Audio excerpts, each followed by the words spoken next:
Okay, so now we're going to take our metal that we've cleaned up on the bench grinder and filed, and we're going to prepare it to drill a hole through it.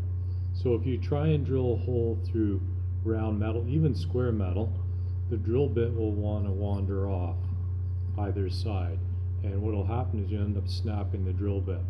So we want to place a center punch spot, so we're going to actually indent the metal so it's got a place to start. Okay, so I'm just going to clamp the metal in the vise, probably the safest, so it's not moving around on you. You could also use an anvil and place it on top because it's a nice solid surface. I wouldn't use like a wooden bench or the drill press table or anything like that because you could end up damaging it. Use the anvil as a solid piece of metal or clamp it in the vise and do it. I have different punches, different varieties of punches. So this is what we call a starting punch. It has a flat surface. So we use this to drive something like a pin out of a hole to start. And then this is a pin punch.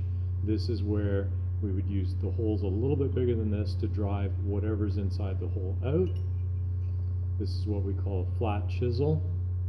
And we use this to maybe cut off a rivet or shear metal or something like that. And then I have the center punch right here. So I've sharpened the end to a very sharp point on the sander, and then the other end I've carefully chamfered so that it's not mushroomed and flattened the end where the hammer's going to hit. This is what we call a mushroom punch. So the top of it's actually flared out. We keep pounding the metal down and it expands out. So if you keep hitting this with a hammer, the edges will break off and become projectiles. So this is very unsafe to use. It should be filed down or sanded down or even use a grinder to get the edge nice and clean. We're going to select the spot on our metal, usually somewhere in the middle, set it on top. I'm going to use what's called a ball peen hammer. So there's like a ball on here for peening, and this is in the tool cabinet. Safety glasses on.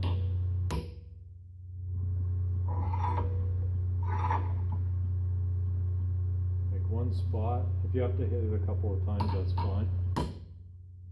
And now I have a spot for the drill bit to go into. So you should be able to see that where it's held in. And the drill bit's going to find its spot on there, and then as we drill, it will not slide off the sides.